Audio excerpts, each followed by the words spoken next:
and for being your friend. I will take any opportunity.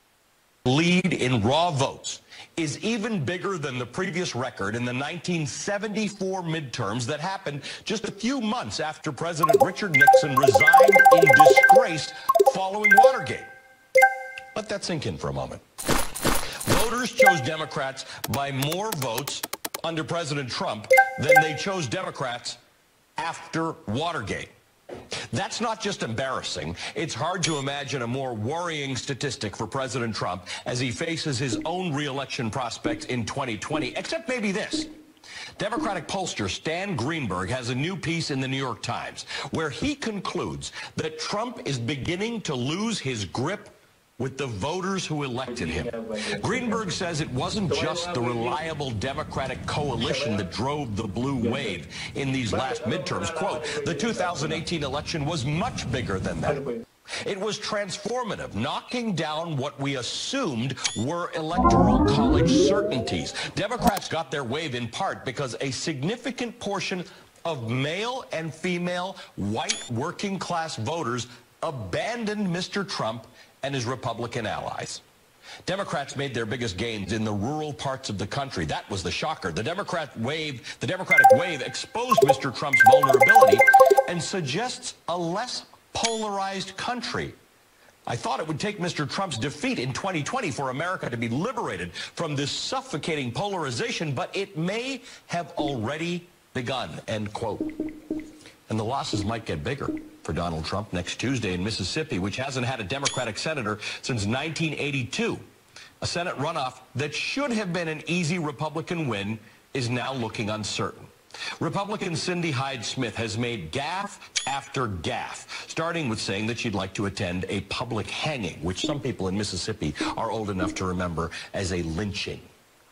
And that's given Democrat Mike Espy a chance. He is still a long shot. But Republicans are worried enough that the president will travel to Mississippi next week to campaign for Cindy Hyde-Smith. But even if the president holds on to Mississippi for Republicans, is there any doubt that, as Stan Greenberg writes, President Trump is beginning to lose his grip? Joining me now, Academy Award-winning documentary filmmaker Michael Moore. Michael, welcome. Thank you for being here. Can you just say that last sentence again? It's losing his grip. But it is kind of interesting, right? What Greenberg is writing is that some of Donald Trump's very faithful base, as we like to call it, in rural America is turning on him. Why do you even think that is? Well, look what happened where I live in Michigan. The three states that gave Trump the presidency, Michigan, Wisconsin, and Pennsylvania, all went blue 2 weeks ago. Democratic governors, Democratic senators in Michigan. We have a supermajority now in the Michigan Senate. 4 women at the top run the state. We are the Borg.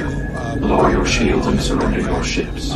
We will add your biological and technological distinctiveness to our own. Your culture will adapt to service us. Resistance is futile. If I'm anything tonight, I'm of a belief that we can take what we learned in a place like Michigan, and really crush it in 2020. But it will take some work, and it'll take the Democrats who got elected 2 weeks ago to really show the voters that they are going to do something, that they're going to stand for something. So their performance in these 2 years is very important. It's going to take a recruiting team to get beloved Americans running for office in 2020. But we saw some of that. We saw, Congress now that looks more like the face of America than we've seen in a long time. More of that. And there was another story, I think it was in the Times, where they showed that those who ran out of the center and toward the left had a better chance of winning 2 weeks ago than those who thought, oh, I better play this more conservatively as a Democrat. Those people lost. The people who won, and we need to, again, build on that. But I think, here's the lesson I learned in Michigan, is that ballot proposals are the answer. George W. Bush and the Republicans knew this in 2004. They put 14 ballot measures in 14 states to outlaw gay marriage, to make it illegal, motivated people to the polls. Otherwise may not have gone. And so Bush won his first popular vote in 2004, re-elected, because they had all those people coming out. This is what we did in Michigan 2 weeks ago. We had a ballot proposal to legalize marijuana. Largest turnout of young people in we don't know when. came out to the polls. We had a ballot proposal to outlaw gerrymandering, make that part of the Constitution, and form a citizens bipartisan, nonpartisan commission. No politicians can be on the commission that will draw the map. So let me just draw the distinction. And that brought out a whole nother group of voters. With legalizing marijuana, that was going to happen if the vote went through. With the gerrymandering, it wasn't going to change any of the districts in Michigan, obviously in that election, but it brought people out who are sick and tired of these stupid-shaped constituencies all across America. Correct. I mean, it's a laughingstock of the democratic world that we've got these constituencies, these districts that are long and skinny and take turns and look like a salamander, hence the name gerrymander. So by taking a stand and putting that on the ballot, African-American vote, so many people came out that didn't vote in 2016, and they came out.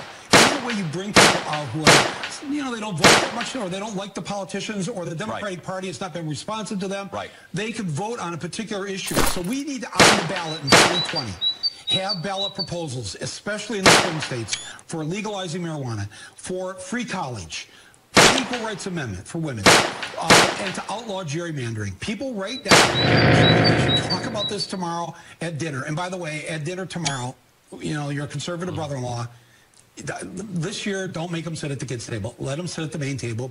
We should be generous in history, be kind to him, and let him know that the things that we're going to push for, he's going to benefit from. So explain that. Too. Tell me why my conservative brother-in-law should think that figuring out a way to fix gerrymandered districts is good for him. Because any Trump voter, I think, and this is why Utah passed the anti-gerrymandering thing. They know we're coming. They know the Democrats, the liberals. We're the majority of the country. We already know that from the popular vote 2 years ago. We know it from the popular vote this month.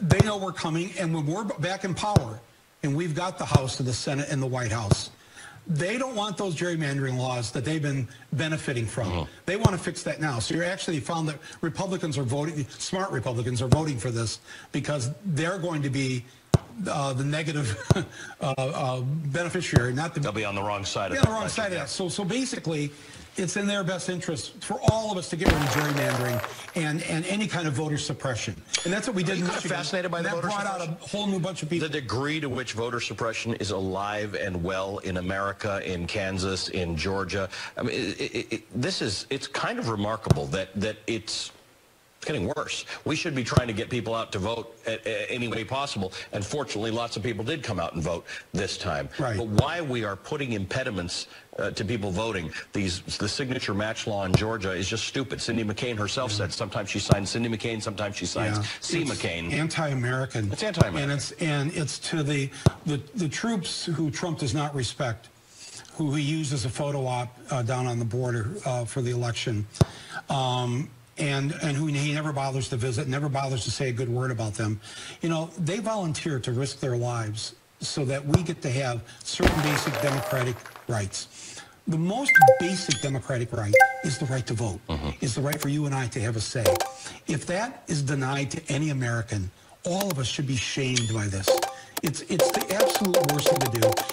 People have died in many of our families in past wars or whatever, and to dishonor their death so that we could have this by trying to rig the system so that those who don't have the most votes can end up with the most seats. It's like...